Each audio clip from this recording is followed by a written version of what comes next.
Baiklah, untuk selanjutnya kita masuk pada acara inti kita pada pagi hari ini, yaitu mengenal ayat Al-Quran, ayat suci dalam Al-Quran, mengenai gempa Megatrust, yang Alhamdulillah pada pagi hari ini akan disampaikan oleh Pak Imron Ashari. Silakan Pak Imron.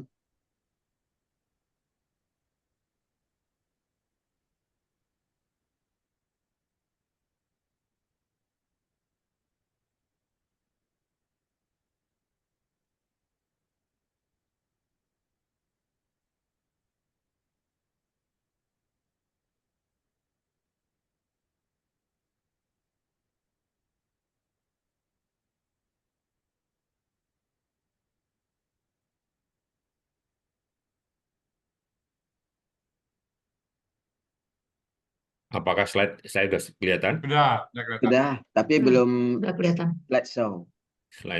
Slideshow-nya di mana? Slideshow.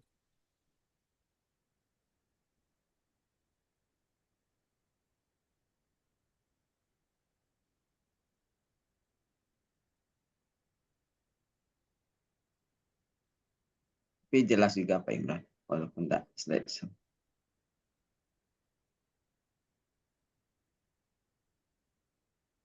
Slideshow ada di Di atas bawah itu. kanan. Ya, bisa juga. Tuh, pas. Nah, Full screen. ya Oke, udah. udah. Baik.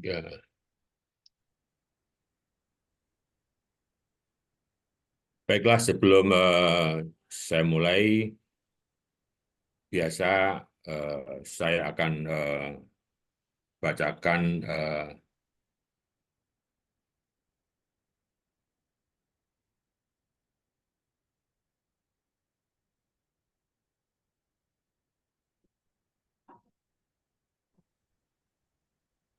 pantun dulu.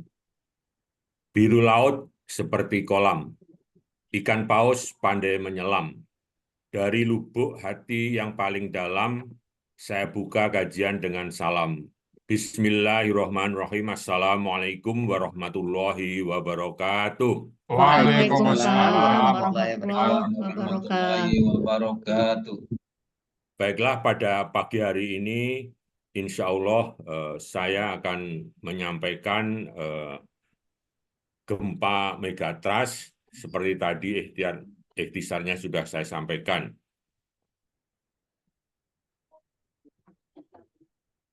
Cuma orang foto.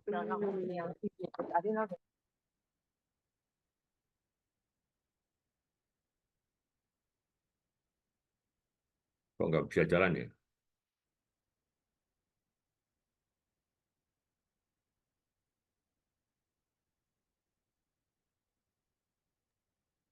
Di enter, Pak, di enter. Kalau pada beberapa bulan yang lalu, saya telah menyampaikan mengenai ayat-ayat sains dalam Al-Quran, bagaimana alam semesta ini diciptakan, dan bagaimana kita ini ya di alam semesta ini begitu kecilnya karena ada ratusan triliun galaksi di alam semesta ini. Kemudian juga saya telah menyampaikan juga pada kesempatan berikutnya mengenai kekayaan alam minyak bumi yang ada di Indonesia ini dan juga yang ada di dunia ya, bagaimana Allah telah menciptakan minyak bumi untuk kita semuanya, sudah puluhan bahkan ratusan juta Allah telah menyiapkan ke kita minyak dan gas bumi yang bisa kita nikmati sekarang ini. Nah, pada saat ini, pada pagi hari ini, insya Allah saya akan menyampaikan mengenai ayat-ayat sains juga, ini untuk kita semuanya, yang terutama yang berhubungan dengan gempa Megatrust. Tadi juga sudah disampaikan oleh Buya bahwa ayat Al-Quran yang menceritakan mengenai gempa bumi ini, kemudian pada presentasi kali ini, insya Allah nanti saya akan menyampaikan pendahuluan ya mengenai gempa Megatrust ini, kemudian bagian kedua mengenai gempa Megatrust di dalam Al-Quran, Kemudian yang ketiga mengenai definisi gempa megatrust itu apa, kemudian gempa megatrust di Indonesia, gempa megatrust di dunia, kemudian juga mitigasi untuk gempa ini, dan akhirnya kesimpulan. Sebagaimana akhir-akhir ini telah disampaikan oleh pemerintah, terutama terakhir ini adalah kita dengar mengenai gempa megatrust ini dari Kepala Pusat Gempa Bumi dan Tsunami BMKG, di mana disampaikan bahwa BMKG sebut gempa megatrust di Indonesia tinggal tunggu waktu. Jadi kapan akan terjadi, ini tinggal tunggu waktu. Ini yang disampaikan oleh BMKG, di mana BMKG ini juga menyinggung kekhawatiran ilmuwan Indonesia tentang seismic gap yang ada di Selat Sunda dan juga di Mentawai, Siberut, di mana ini juga dekat dengan daerah Padang dan Bukit Tinggi. Kemudian juga menyampaikan mengenai seismic gap, ya. Apa itu seismic gap? Nanti akan saya ceritakan. Wilayah sepanjang batas lempeng aktif yang tidak mengalami gempa besar atau gempa bumi lebih dari 30 tahun. Kemudian juga telah disampaikan oleh Kepala Pusat Gempa Bumi dan Tsunami BMKG, potensi terjadinya gempa megatrust di Indonesia sangat-sangat bisa saja terjadi, dan seismic gap megatrust Selat Sunda ini mempunyai kekuatan magnitudo sekitar 8,7, dan megatrust Mentawai Siberut ini mempunyai magnitudo sekitar 8,9. Jadi ini rilis dari BMKG mengenai gempa megatrust. Rilis ini diawali dengan pada Agustus yang lalu ada gempa di Nankai di Jepang, di mana para ilmuwan di Jepang juga khawatir terjadinya gempa dengan skala 7,1 magnitudo pada 8 Agustus 2004 yang lalu, yang ini menyebabkan juga lepas pantai di Jepang itu juga dikhawatirkan akan terjadi menyusul gempa megatrust, termasuk tentunya gempa megatrust yang akan dan saat ini sudah diprediksi di Indonesia, tinggal tunggu waktu. Dan di sebelah kanan ini adalah peta Indonesia, di mana ada 16 lokasi yang mempunyai potensi gempa megatrust. Nanti insya Allah akan saya jelaskan, mulai dari Aceh, kemudian sepanjang barat pantai Sumatera, sebelah selatan Jawa, kemudian terus ke NTB, NTT, ke utara ke Maluku, dan di sebelah utara Sulawesi. Ini daerah-daerah yang diketahui mempunyai potensi untuk gempa megatrust. Ini adalah peta gempa dunia dengan data-data gempa yang dari tahun 1963 sampai 1998, di mana yang titik-titik hitam ini adalah jalur-jalur gempa di seluruh dunia, termasuk yang ada di Indonesia, di mana ini sangat banyak sekali. Sampai hitam ini semua adalah kumpulan gempa-gempa yang terjadi tahun 63 sampai 98. Kemudian yang bulatan yang merah, biru ini, yang besar ini adalah lokasi sekitar lebih dari 10 titik yang mengalami gempa megatrust sudah terjadi beberapa tahun yang lalu. Nanti akan saya ceritakan satu persatu, termasuk salah satunya adalah yang di Aceh yang mempunyai kekuatan 9,1 sampai 9,3 magnitudo, dan dampaknya gempa ini sampai ke India, bahkan sampai ke Afrika bagian timur. Kemudian juga ini adalah peta geologi Indonesia, di mana menunjukkan, ya, ini adalah subduksi, zona-zona subduksi di sebelah barat Sumatera dan menyambung sampai ke selatan Jawa, dan sampai ke NTB, NTT, sampai Maluku, dan sampai Sulawesi, yang mempunyai potensi untuk gempa megatrust tadi.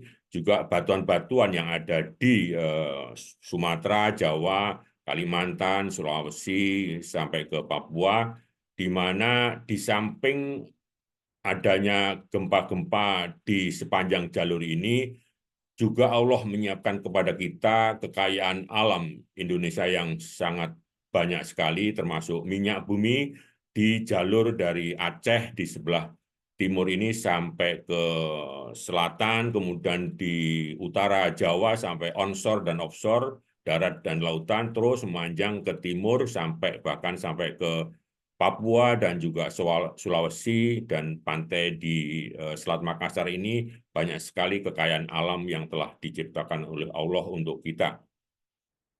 Ini bagaimana gempa itu terjadi, di mana ancaman bahaya gempa bumi itu bisa diklasifikasikan menjadi ancaman primer dan ancaman sekunder, di mana ancaman primer ini adalah guncangan gempa yang berhubungan dengan dekat sekali dengan hiposenternya, di mana banyak sekali bangunan-bangunan yang terkena akibat gempa megatrust ini, banyak yang rubuh, dan juga ini surface rupture, banyak retakan-retakan yang ada di permukaan.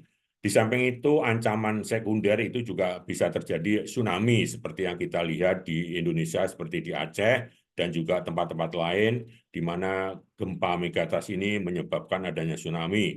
Kemudian longsor juga akibat adanya gempa, itu ada longsor seperti yang kita lihat beberapa tahun terakhir ini di Cianjur dan juga di tempat-tempat lain.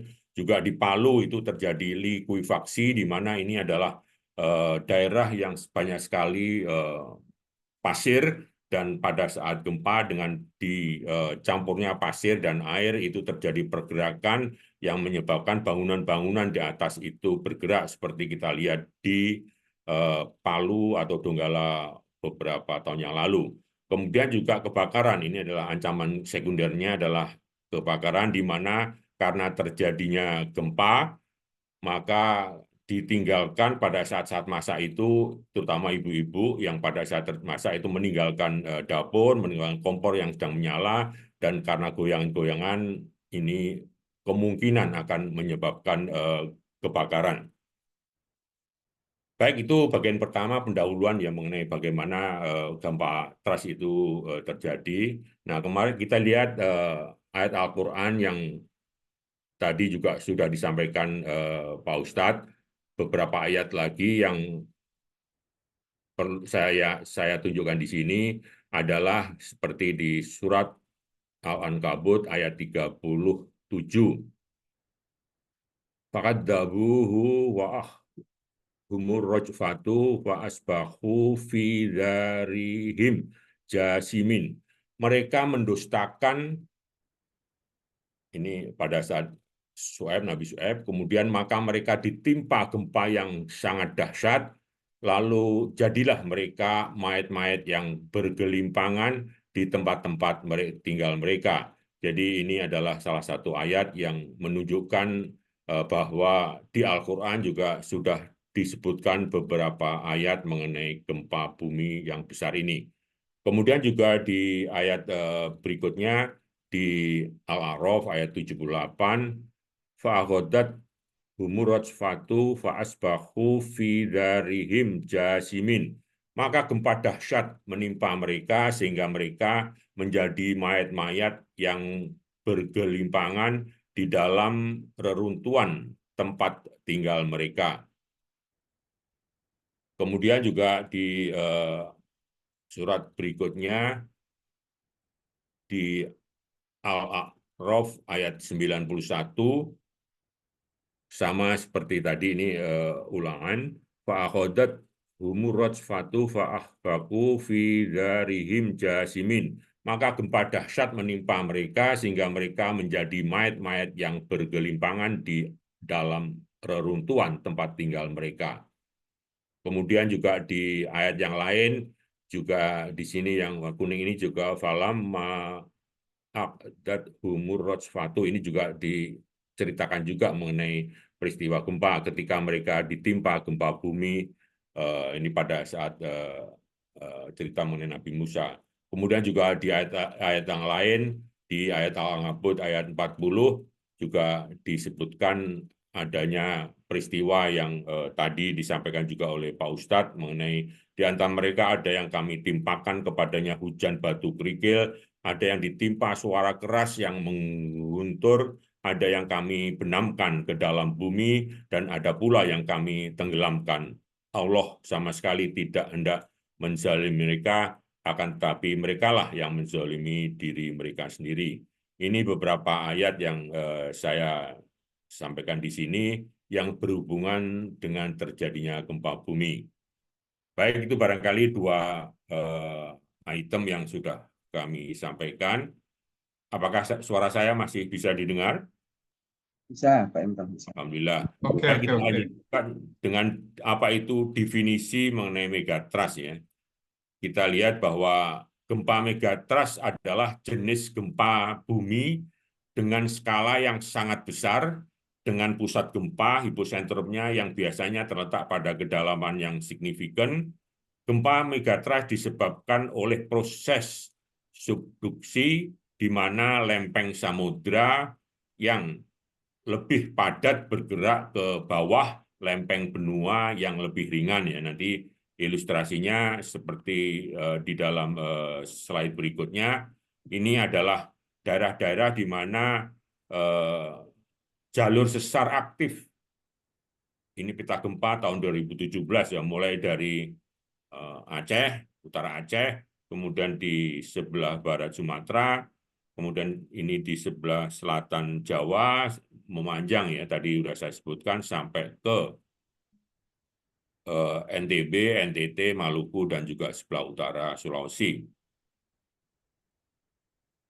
Nah ini tadi prosesnya ya, kerak samudra di mana lebih padat, itu yang kurang lebih tebalnya 60 kilometer, itu masuk ya karena tebal dia masuk di bawah kerak benua ini, kerak benua di mana kerak benua lebih ringan dan kerak samudra masuk di bawah kerak benua. Yang dikatakan daerah yang bidang yang sebagai megatrust ini kurang lebih ini adalah 200 kilo. Ini adalah ilustrasi dari Sumatera, dan ini cross section timur barat di mana lempeng Eurasia itu menabrak lempeng Indo-Australia. Ini yang didefinisikan sebagai daerah yang berpotensi untuk terjadinya gempa megatrust. Nah ini kalau tadi ilustrasinya adalah bahwa lempeng samudra masuk di bawah lempeng benua, ini terjadi seperti ini dan kecepatannya ini bisa rata-rata 1-6 cm per tahun ya. Ini lempeng samudra masuk di bawah lempeng benua. Nah ini terjadi terus-menerus ya, sehingga terjadi tekanan di lempeng benuanya yang tertekan terus-menerus dengan adanya lempeng samudra yang masuk di bawah lempeng benua tadi, sehingga terkumpul energi, dan ini terjadi terus-menerus, sehingga pada titik yang sudah maksimum dia akan terlepas nanti ya. Ini terjadinya sesar naik, ini langsung terjadi sesar naik, dan ini bisa sampai 20 sampai tadi 200 kilo tadi ya, lebarnya terjadi di daerah yang 200 km itu selebar Pulau Jawa kurang lebih. Nah, setelah dilepasnya energi ini, kemudian karena adanya sesar naik, itu akan berpengaruh dengan air laut yang ada di atasnya, yang ini akan memicu terjadinya tsunami. Nah, ini seperti ini ilustrasi yang di Aceh, gempa tahun 2004. Ini ada megatrust, gempa megatrust ya, dari sesar yang tadi kerak benua naik ya, karena ini adalah kerak samudra di bawahnya, dan di daerah ini akan terjadi pengangkatan sehingga air laut yang ada di atasnya itu akan terangkat, dan ini akan menimbulkan gelombang tsunami yang di Aceh tingginya kurang lebih 30 meter dan masuk daratan beberapa kilometer. Ini bagaimana gempa megatrust itu akan menyebabkan terjadinya tsunami. Baik, itu barangkali yang pengertian yang mengenai definisi gempa megatrust. Kemudian kita lihat sekarang gempa megatrust di Indonesia.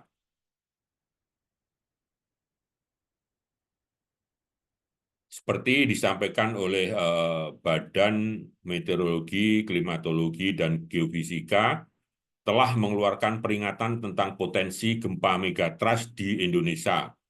Prediksi gempa megatrust di Indonesia ini didasarkan pada analisa zona seismic gap. Jadi zona seismic gap di beberapa wilayah termasuk Selat Sunda dan Mentawai. Ini Mentawai yang di sebelah barat Padang. Ini gempa-gempa megatrust yang diprediksi oleh BMKG ini di 2004 ya telah terjadi. Ini telah terjadi, beberapa sudah terjadi, dan terjadinya adalah seperti di Aceh itu 2004 dengan 9,1 sampai 9,3, rata-rata 9,2 magnitudo. Kemudian juga di Nias itu 2005 berikutnya 8,7. Kemudian di sini di daerah Padang ini gempa terakhir 1833, dan ini yang dinamakan adalah seismic gap, di mana sudah puluhan bahkan ratusan tahun belum terjadi gempa megatrust. Jadi energi saat ini di Mentawai, daerah Mentawai ini sudah terkumpul, sehingga ini yang diprediksi oleh BMKG bahwa megatrust tinggal menunggu waktu. Termasuk di Selat Sunda ini juga gempa terjadi tahun 1903 dengan 7,9, dan ini sudah terkumpul juga energi yang besar di sini yang kita namakan sebagai seismic gap. Termasuk di sebelah selatan Jawa ini gempa-gempa yang terjadi dengan tahunnya, seperti di selatan di Sukabumi ini tahun 1903 dengan hampir 8 magnitudo, dan juga ini adalah tahun 1780 8,5 magnitudonya, termasuk di sini, dan di sebelah selatan Pacitan itu 1840 dengan 7,5, sebelah Jawa Timur juga 7,6, dan seterusnya ya. Ini gempa-gempa megatrust yang terjadi, di mana pada saat ini beberapa lokasi yang paling tidak 1, 2, 3, 4 ini yang sudah cukup lama tidak terjadi gempa megatrust, dan saat ini seperti prediksi dari BMKG sedang menunggu waktu ya untuk terjadinya megatrust tersebut. Nah, ini tadi ini salah satu cross section ya, tadi yang saya nyebut Mentawai di Padang, ini Bukit Barisan, kemudian juga di sini intinya bahwa gempa itu bisa diklasifikasikan sebagai gempa karena di daerah subduksi ya, yang bisa menjadikan gempa megatrust. Kemudian juga ada gempa yang disebabkan oleh gunung berapi seperti Gunung Merapi, dan Gunung Merapi di Jawa juga itu adalah gempa yang diakibatkan oleh aktivitas vulkanik. Juga ada gempa yang disebabkan oleh ini seperti sesar Semangko, ini sesar di Sumatera, yang ini juga sering terjadi gempa. Ini adalah right lateral fault, ini sesar menganan ya, ini terjadi di Semangko, sesar Semangko di sepanjang Sumatera, dan ini sebagai sumber gempa juga untuk di daerah Sumatera. Ini catatan gempa di seluruh Indonesia selama 2023 ya. Selama 2023 Indonesia digoyang gempa sebanyak 10.783 kali. Ini luar biasa. Jadi titik-titik ini mempunyai keteraturan ya di daerah-daerah yang tadi megatrust, daerah zona-zona subduksi itu seperti tertarik seperti ini, memanjang terus sampai ke NTB, NTT, kemudian ke Maluku, dan di Sulawesi. Ini daerah-daerah di mana sangat potensi terjadinya gempa. Demikian juga ini beberapa gempa yang dicatat yang menimbulkan beberapa kali kerusakan di daerah-daerah gempa ini. Kemudian ini catatan juga sepanjang Juli kemarin ya tahun 2024 banyak sekali terjadi gempa-gempa ini yang terekod di Jawa, di Sumatera, kemudian juga di Indonesia Timur dengan beberapa magnitudonya terjadi di daerah ini. Seperti ini periode Juli 2024 rekod-rekod gempa di seluruh Indonesia.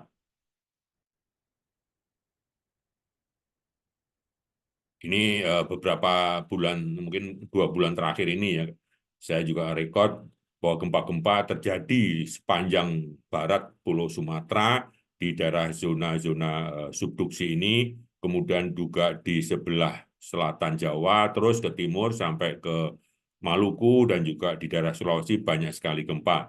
Ini adalah gempa utamanya ya, biasanya setelah gempa utama diikuti dengan gempa-gempa kecil ya, seperti ini.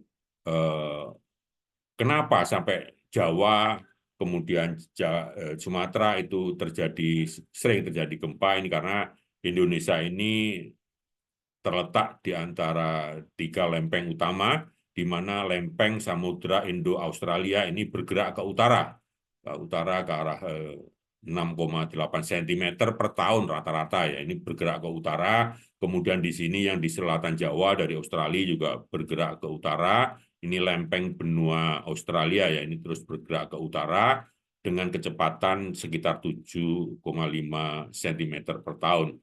Juga dari lempeng Samudra Pasifik ini juga bergerak ke arah Indonesia dengan kecepatan 12 cm per tahun. Jadi Indonesia memang Sunatullah sudah terletak di daerah pertemuan lempeng ya, juga dari arah utara ini lempeng Eurasia juga bergerak ke arah selatan ya. Jadi demikian keadaan Indonesia yang terus-menerus adanya pergerakan dari lempeng-lempeng ini dengan kecepatan 6 sampai 12 cm per tahun. Ini kalau kita bikin cross section ya, dari ini Sumatera, kemudian Jawa ke arah timur ke arah Papua, ini terlihat di atas ini ilustrasi Pulau Nias ya, ini dari Indian Ocean, kemudian ini Sumatera, Bukit Barisan, kemudian juga ini daerah-daerah South Sumatera ini, tapi di samping banyak bencana karena gempa, juga ini telah disiapkan oleh Allah ya, segi seperti South Sumatera Basin ini banyak sekali minyak dan gas bumi ya, di sebelah timur di daerah Riau itu mungkin dari Kelok 9 nggak terlalu jauh dari situ, itu disiapkan juga oleh Allah minyak dan gas bumi. Ke arah timur ini ke arah Kalimantan, Borneo, Barito Basin, di mana ini juga cekungan minyak Allah telah siapkan, di mana dengan di daratnya juga banyak sekali emas, perak, dan sebagainya. Ini pegunungan beratus, kemudian ke arah timur, ini di Selat Makassar ini juga Allah telah menyiapkan banyak sekali minyak dan gas bumi ya, seperti di Balikpapan itu adalah pusat minyak dan gas bumi juga. Kemudian ke arah Sulawesi juga Allah telah menyiapkan minyak dan gas buminya. Bapak dan ibu-ibu sekalian pernah dengar Huton, ini juga di situ ada indikasi adanya minyak, banyak sekali aspal di sana, sampai ke Aru ya, Pulau Aru. Di sini juga di daerah dari sini ada minyak dengan gas bumi, dan juga ini adalah adanya sesar naik yang juga banyak potensi untuk terjadinya gempa megatrust. Termasuk di sini yang di Nias yang tadi sudah saya sebutkan, juga karena adanya sesar naik ini potensi terjadinya gempa megatrust. Ini ilustrasi bahwa di Indonesia di samping gempa megatrust juga Allah telah menyiapkan minyak bumi, emas, perak, dan sebagainya seperti terlihat di ilustrasi cross section ini. Nah, ini kalau di sebelah selatan Jawa, ini 4 wilayah ya, di Jawa Tengah, Purworejo, Wonogiri, Cilacap, dan juga Kebumen sepanjang ini juga berpotensi terjadinya gempa megatrust dengan tsunami. dan BPBD ini juga sudah mengimbau ya masyarakat di sepanjang selatan Jawa Tengah ini untuk waspada dengan kemungkinan terjadinya gempa megatrust. Kemudian juga ke arah timur, ini masih di sebelah selatan Solo, Bantul, di mana pada bulan Agustus kemarin juga terjadi gempa di ini dengan 5,8 megatrust magnitudo, di mana gempa di Bantul ini juga diikuti dengan puluhan gempa ya, seperti terlihat sebelah kanan ini. Di samping gempa utamanya biasanya terus-menerus diikuti dengan gempa-gempa kecil. Ini menunjukkan adanya pergerakan di lempeng tersebut yang menyebabkan terjadinya gempa-gempa di samping utamanya, terjadi juga gempa-gempa kecil di sebelah selatan Jawa. Termasuk di Jawa Timur ini juga daerah-daerah yang berpotensi untuk terjadinya megatrust di daerah Jawa Timur, Banyuwangi, Jember, Lumajang, Malang, Blitar, Tulungagung, kemudian juga Trenggalek, Pacitan, ini juga potensi terjadinya gempa megatrust. Jadi kalau kita melihat penelitian dari BRIN, gempa megatrust Selat Sunda bisa picu tsunami hingga Jakarta ya. Ini seorang pakar gempa, Pak Dhani, menjelaskan tsunami dapat mencapai Jakarta apabila magnitudo gempa akibat megatrust Selat Sunda mencapai 9 magnitudo ya. Kita lihat tadi di Aceh 9,1 sampai 9,3 magnitudonya. Jadi kalau diprediksi Selat Sunda ini apabila mencapai 9 itu pengaruhnya tsunami sampai Jakarta kurang lebih sampai 2-3 meter ya. Magnitudo minimalnya adalah 8, kemudian maksimalnya bisa sampai 9. Kalau terjadi apalagi sampai 9, guncangannya juga keras dan tsunami-nya besar. Ini ujar dari Pak Dhani kepada Kompas pada Selasa 20 Agustus ini pada saat terjadinya gempa dan tsunami di sana. Bahkan tsunami-nya kita simulasikan bisa sampai Jakarta dengan ketinggian air sampai 2-3 meter ya. Jadi kita bisa simulasikan dengan kekuatan gempanya dan kekuatan tsunami-nya yang apabila terjadi di Selat Sunda itu bisa sampai Jakarta dengan ketinggian 2-3 meter.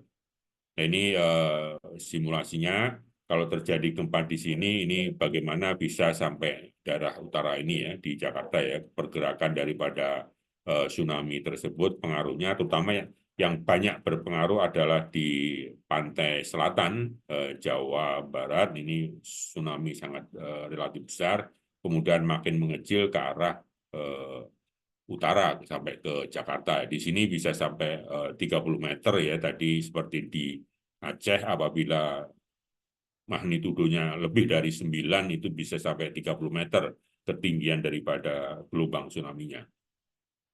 Nah, ini juga gempa megatrust dengan 8,7 skala Richter ini bisa terjadi di Jakarta.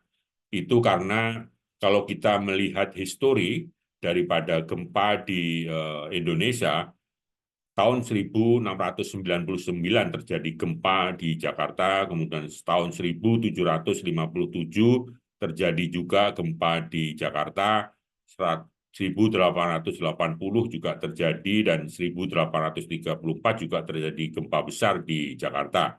Jadi Jakarta di samping kena pengaruh akibat dari gempa megatrust, tapi juga karena patahan-patahan yang ada di Jawa Barat, di selatan Jakarta, juga bisa menyebabkan gempa megatrust yang dengan skala 8,7 ya, skala Richter.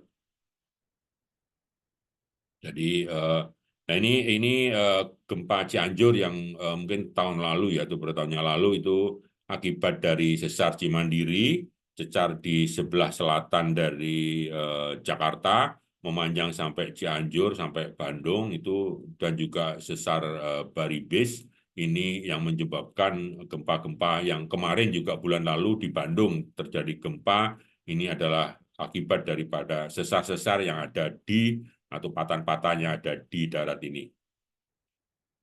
Dan ini memanjang ke arah timur, bisa kita lihat ini sampai ke Flores, sampai ke ini Pulau Serang ya. Ini jadi sesar Baribis, sesar Cimandiri ini trennya mengarah ke arah timur dan ini saling sambung menyambung ya ke arah timur sampai seperti ini dari Jakarta, Jawa Barat sampai ke timur. Dan ini sesar Baribis dan juga sesar Cimandiri yang kemarin menyebabkan adanya sesar Lembang. Ini sesar Lembang yang terkenal juga, yang menyebabkan terjadinya gempa di Bandung, kemarin di Cianjur, dan juga di daerah-daerah lainnya. Ini yang tadi saya sampaikan aktif pada beberapa tahun ya, masa lampau, di mana akibat daripada sesar Baribis ini bisa sampai 8,7 ya gempa dengan skala Richter di sebelah selatan Jakarta. Jadi Jakarta juga waspada, di samping gempa megatrust juga gempa yang diakibatkan oleh sesar-sesar naik yang ada di Jawa Barat yang memanjang sesarnya sampai ke Jawa Timur. Baik, itu barangkali pengenalan mengenai gempa megatrust yang ada di Indonesia, dan kita lihat sekarang gempa megatrust di dunia ya, di mana saja.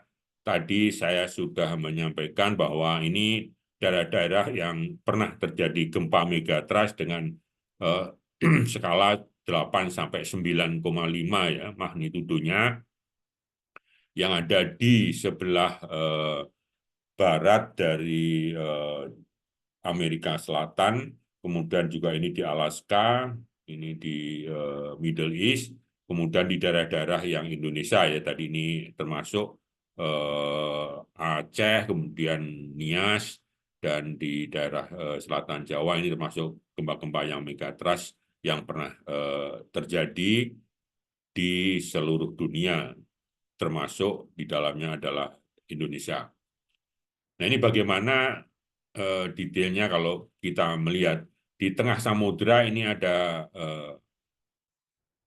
range-nya, di mana dia akan terjadi pergerakan ini ke arah kanan dan ini ke arah kiri, yang tadi dengan kecepatan antara 1 sampai 12 cm per tahun ya.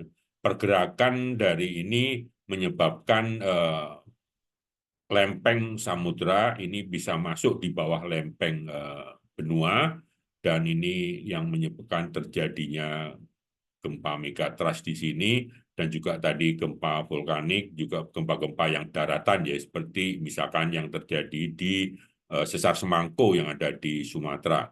Jadi ini adalah mekanismenya, terjadi pergerakan dari lava ini yang terus-menerus di bawah permukaan, dan ini terjadi baik ke arah kanan maupun ke arah kiri, dan ini terjadi pembekuan di sini yang terus-menerus, dan ini bisa tercatat ya, ada tercatat secara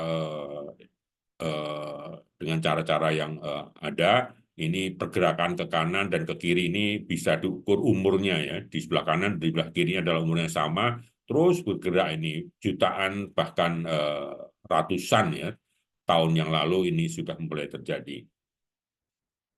Ini secara detailnya ini di North America, di mana ini juga terjadi pergerakan ya ke kiri ke kanan tadi. Ini tidak lurus ya, garisnya tidak lurus tapi bisa berkelok-kelok, di mana ini adalah pergerakan di arus bawah, kemudian terjadi pembekuan di sini dan bergerak ke kiri dan kanan, seperti juga di Iceland ya, di Iceland itu di Atlantic Ridge itu juga sepanjang itu terjadi pergerakan seperti ini, bahkan nanti juga banyak gunung-gunung api ya di lautan karena pergerakan ke kiri dan ke kanan dari lempeng samudra ini. Nanti ini juga suatu topik tersendiri, di mana bahwa di dalam Al-Quran juga disebutkan api di bawah laut ya. Ini salah satunya bisa kita terangkan dengan teori ini, di mana lempeng-lempeng itu bergerak dan lava ini bisa keluar sampai permukaan, membeku dan bergerak terus-menerus ya. Seperti misalkan Afrika dan Amerika dulunya adalah bersatu, menyambung, tapi dengan adanya pergerakan ini terpisah antara Afrika dan dan Amerika saat ini ya. Dan itu bisa dibuktikan baik dari umur batuannya, kemudian dari binatang-binatang yang ada, juga ada endapan-endapan minyak, emas dan sebagainya baik di Amerika Utara maupun Afrika Selatan. Ini bisa dibuktikan seperti itu.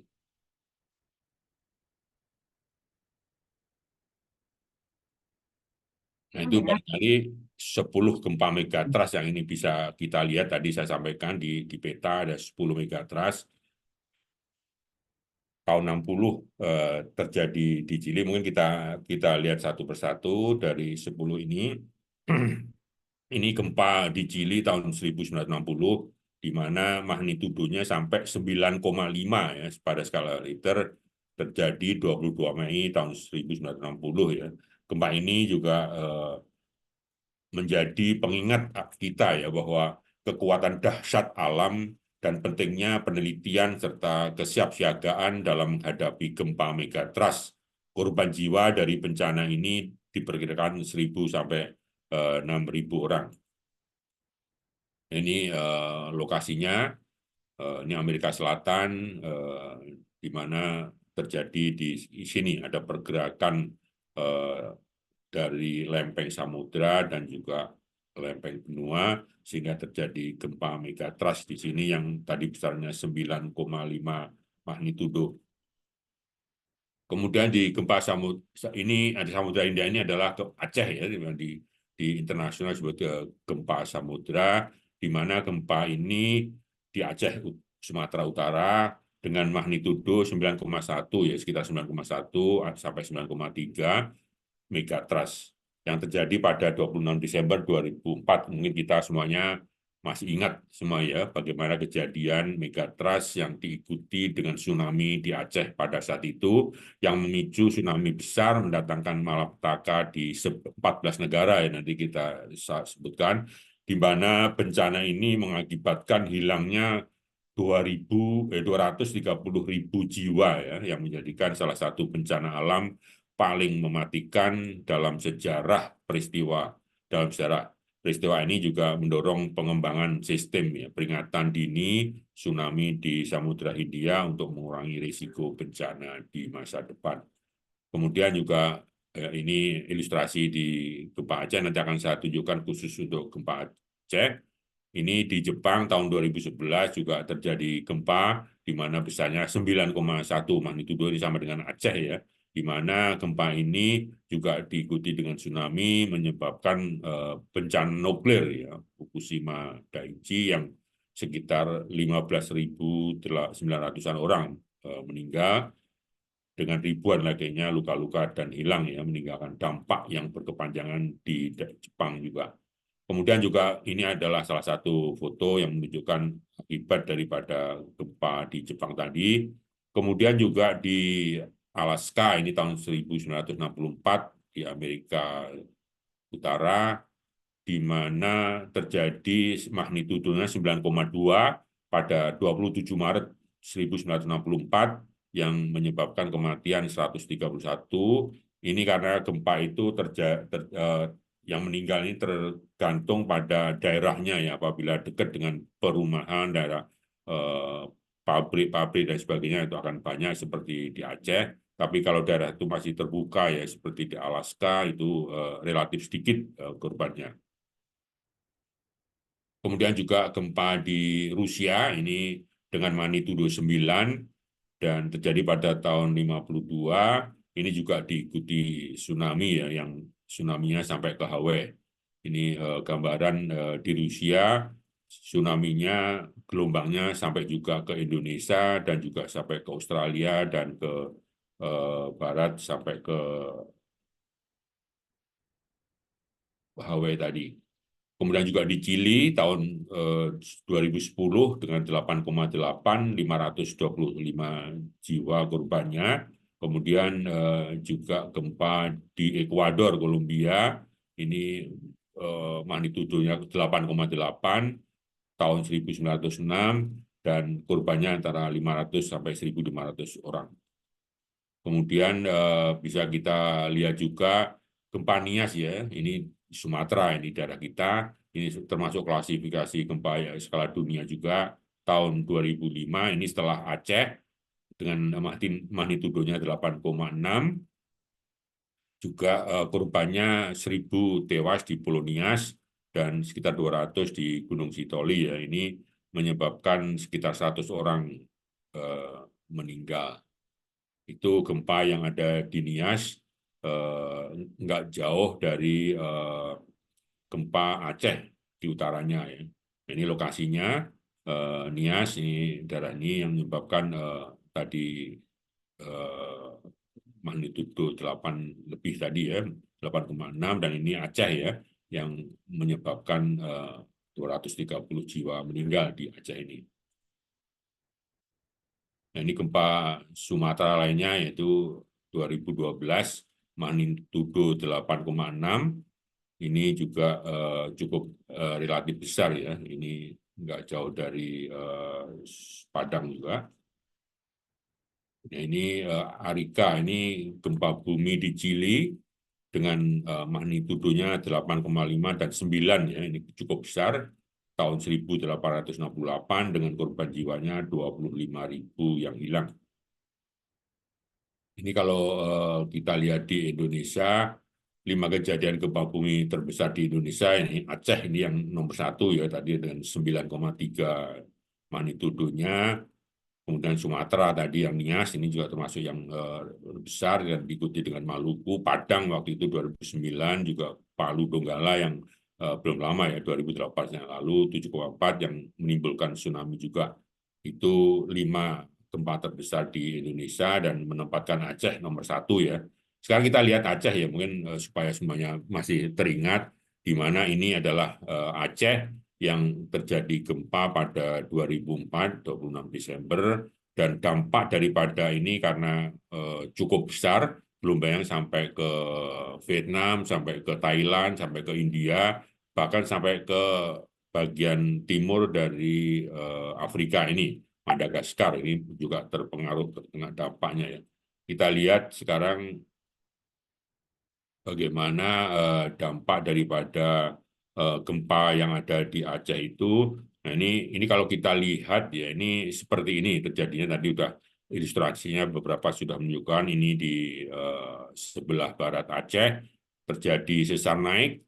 Sesar naik ini yang menyebabkan terangkat dan menimbulkan tsunami setinggi 30 meter ya, 100 feet kurang lebih, dan ini adalah 9,3 skala Richter. Ini daerah Sumatera terjadi megatrustnya di sini.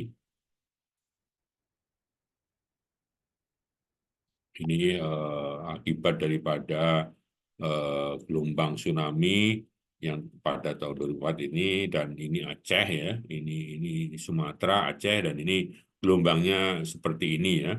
Sampai di sini setelah 10 jam, ini 5 jam, ini setelah 5 jam sampai di ini, dan sampai ke India kurang lebih 10 jam ya gelombang tersebut ya. Dan ini menyebabkan yang tadi tercatat 230 jiwa meninggal dan mempengaruhi beberapa negara ya yang kena dampak daripada ini menunjukkan daerah yang terdampak oleh gempa tersebut, di mana dari Aceh ini yang terdampak adalah Myanmar, India, tadi saya sampaikan Somalia, Kenya, Tanzania, Madagaskar, South Afrika ya, termasuk Indonesia semuanya ini akibat gelombang tsunami-nya berdampak, dan juga gempanya yang mungkin kita terasa waktu itu yang ada di Jakarta juga.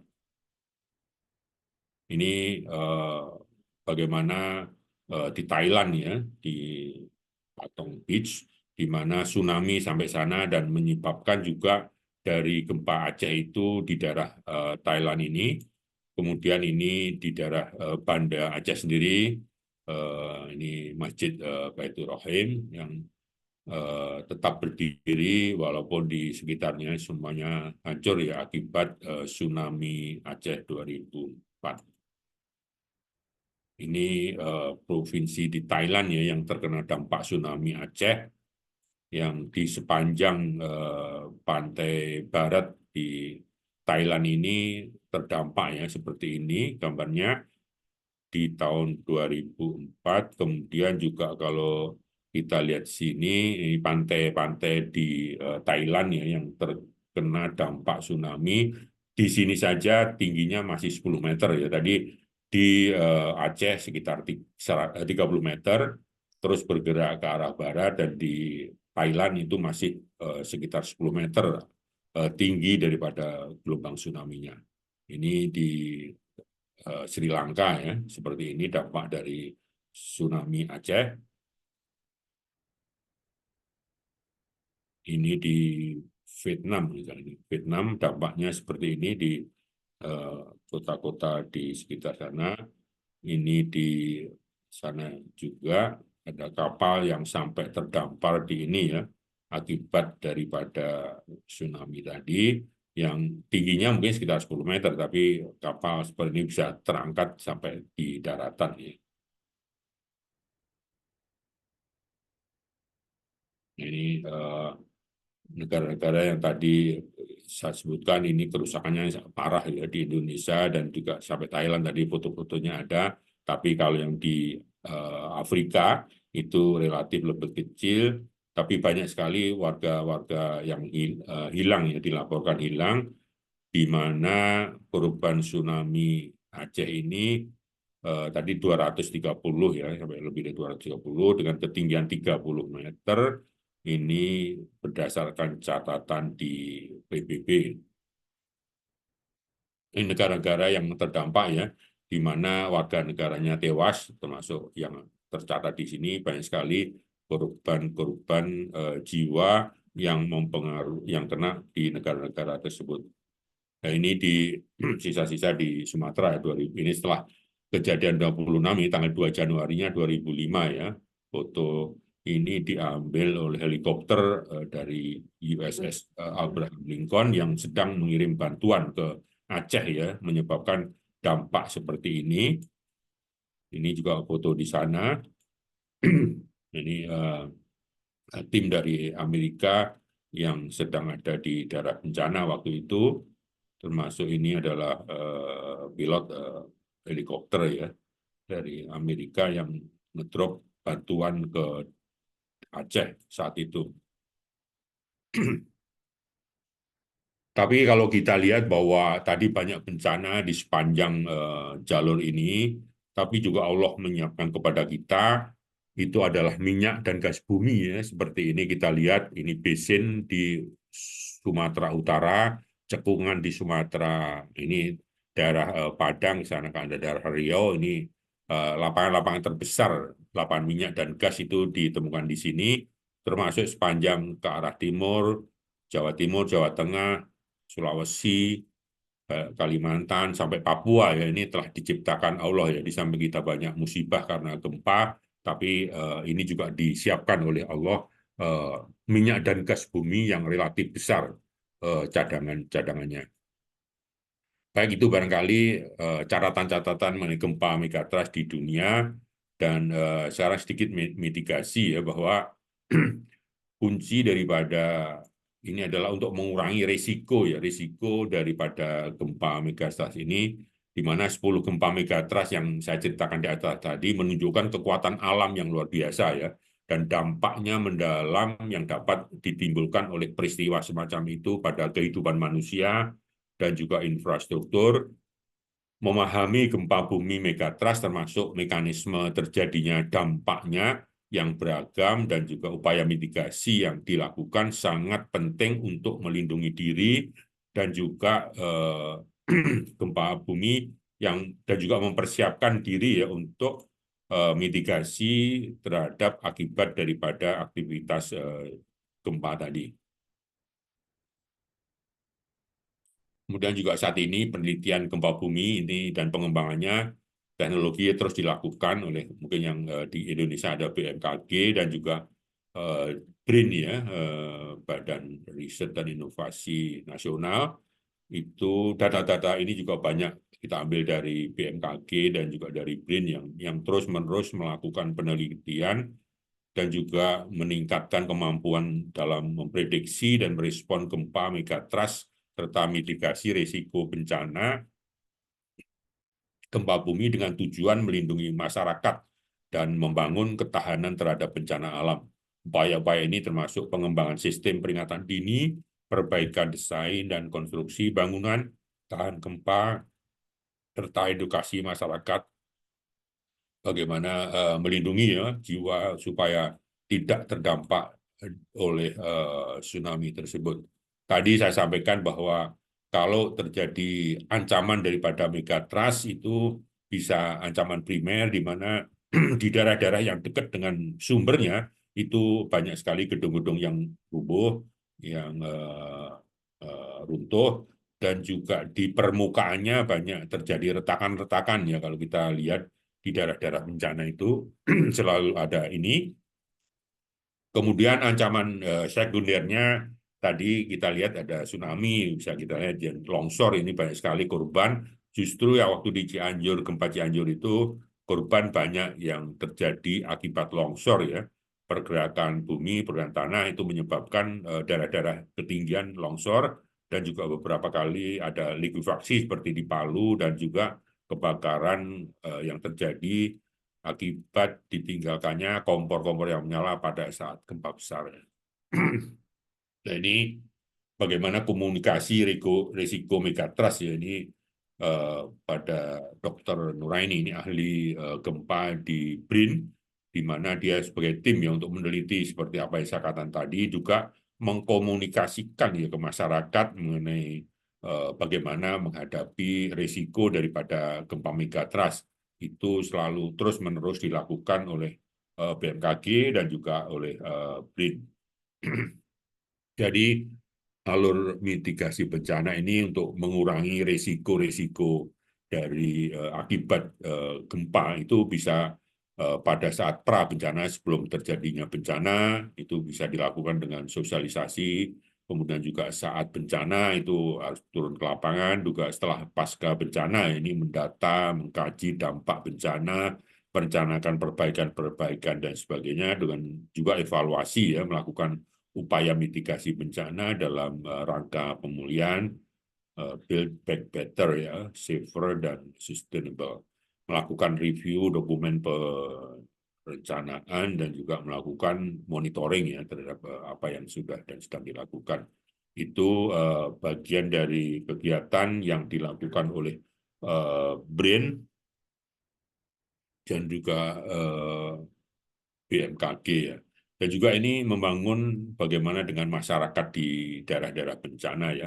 Seperti ini misalkan ada sekolah yang lokasinya dekat sekali dengan pantai, ini bibir pantai, jadi juga harus diedukasi bagaimana evakuasi sekolah ya kalau terjadi gempa. Nah, ini adalah jalan ya, jalan yang ke arah tinggian. Nah, ini juga harus di-trace ya. Anak-anak juga harus dilatih bagaimana untuk melakukan apabila terjadi gempa megatrust di pantai ini, daerah-daerah Cilacap di selatan Jawa ya, dan ini sampai diajak latihan sampai ke ketinggian ini ya, untuk mensosialisasikan apabila terjadi gempa bumi di daerah atau gempa megatrust di sini.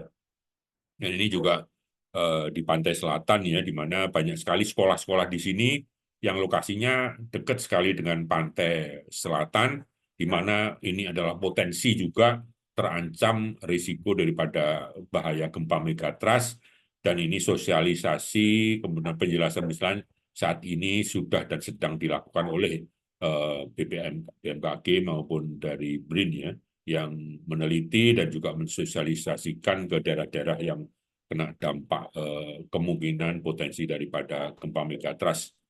Nah, ini kalau bagaimana kalau terjadi gempa, ini juga sosialisasi seperti haruslah cepat lari dari rumah apabila bisa, tapi kalau pada ketinggian-ketinggian seperti di gedung-gedung, kalau kita sedang sekolah atau sedang bekerja, itu juga bagaimana kita bisa menghindari ya terjadinya rubuh. Seperti pengalaman pribadi saya pada saat gempa di Jakarta, saya sedang meeting di lantai 27 ya, itu bisa kita rasakan ya, itu bangunan yang lantai sampai 50 itu bergerak ya, krek krek krek krek itu rasanya. Itu kalau kita lari pada saat gempa itu kemungkinan kecil ya itu akan selamat, tapi sebaiknya itu adalah harus tadi di bawah meja seperti ini ya, harus segera kalau kita sedang rapat kita mencari daerah-daerah yang aman ya, tempat-tempat yang aman di bawah meja, di bawah segitiga ya. Biasanya ini ada dinding, ini ada segitiga siku, ini yang paling relatif aman kalau terjadi gempa, dan juga kalau misalkan sampai terjadi rubuh, yaitu daerah-daerah seperti ini yang kemungkinan masih bisa menyelamatkan kita ya. Kita ini di bawah meja kalau saat rapat, dan juga kemungkinan terjadi jatuhan-jatuhan dari apa yang ada di atas meja itu adalah, nah ini beberapa aja. Ini juga penguatan kesiapan tsunami itu oleh pemerintah juga dilakukan ya secara detail, studi dengan banding dengan juga SNI yang standar-standar nasional mengenai bagaimana kita menghadapi kesiapsiagaan kita mengenai tsunami ini, dan juga beberapa kerjasama dengan UNESCO misalkan juga mencatat ya kerjasama apa yang sudah, sedang, dan akan kita lakukan ya apabila terjadi gempa megatrust, seperti masyarakat menempatkan informasi ke publik, kemudian memiliki rencana operasi dan sebagainya. Ini sudah disiapkan oleh badan-badan di negara kita ini yang berhubungan dengan kegiatan-kegiatan mitigasi. Nah, ini juga sistem peringatan dini ya. Itu kalau terjadi tsunami itu dengan informasi ada, kemudian pemerintah BMKG itu menyiapkan informasi peringatan dini ke daerah-daerah yang terdampak, misalkan di daerah Sumatera Utara, Padang dan sebagainya. Kalau ada potensi terjadinya tsunami, itu peringatan dini ini selalu disampaikan oleh pemerintah. Baik, itu barangkali apa yang saya sampaikan pada pagi hari ini ya, meliputi bagaimana ayat-ayat Al-Quran sudah menyebutkan terjadinya gempa megatrust, kemudian gempa megatrust itu apa sih, kemudian gempa megatrust di Indonesia, di skala dunia, dan juga mitigasi apabila terjadi gempa pada saat ataupun sebelum ataupun setelah terjadinya gempa, itu apa yang sudah dan sedang dan akan dilakukan oleh kita semuanya dan juga oleh pemerintah. Jadi kalau kita lihat tadi misalkan di sebelah barat Sumatera itu bidang gempanya itu sama dengan kalau di Aceh tadi itu sepanjang 1.600 km ya, 1.600 km, dan lebarnya sekitar 200 meter. Bayangkan kalau itu semua terangkat sehingga air laut yang ada di situ terangkat dan itu menyebabkan tsunami. Dan juga saat ini yang tadi masih ada seismic gap yang di daerah Mentawai dan juga Selat Sunda, dan juga sepanjang Jawa. Bayangkan sepanjang Jawa itu kurang lebih 1.000 kilo, dan lebar daripada daerah megatrust tadi kurang lebih 200 kilo itu ada selebar Pulau Jawa ya. Jadi benda atau daratan atau lapisan benua sebesar Pulau Jawa itu terangkat, kemudian terangkatnya kurang lebih 20 meter, itu bagaimana dampak tsunami yang akan terjadi itu barangkali bisa dibayangkan ya, karena jalur daripada gempa tadi bisa 200 meter, tapi kalau daerah yang seismic gap-nya tadi relatif besar ya, karena sudah ratusan, puluhan atau ratusan tahun belum terjadi gempa, maka energi yang tersimpan di situ sangat besar, sehingga apabila terjadi sewaktu-waktu relatif sangat besar. Tapi biasanya dengan adanya gempa-gempa kecil yang saat ini kita monitor, itu bisa mengurangi beban, sehingga mungkin tidak sampai 9,1, mungkin di bawah itu, yaitu kalau terjadi gempa-gempa megatrust tadi. Jadi mungkin bisa kesimpulan dari yang ini bahwa alam semesta ini diciptakan oleh Allah SWT yang sangat-sangat sempurna ya. Dari bumi, langit, kemudian di buminya sendiri itu banyak sekali ciptaan-ciptaan Allah, banyak sekali ayat-ayat kauniyah yang bisa kita lihat. Kemudian kita bisa lihat gempa bumi tadi, gempa megatrust, tsunami, likuifaksi, longsor, semua gerakan bumi, sifat kandungan, dan apapun yang dimiliki itu sangat tepat ya Allah ciptakan untuk kita semuanya, Sehingga kita apabila kita mengingkari itu, maka kita harus beristighfar, astagfirullahaladzim.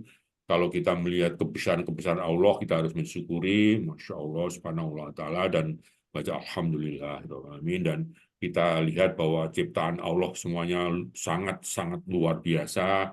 Kita mengaguminya, kita melaporkan Allahu Akbar, ya Allah Maha Besar yang menciptakan semua ini untuk kita semuanya.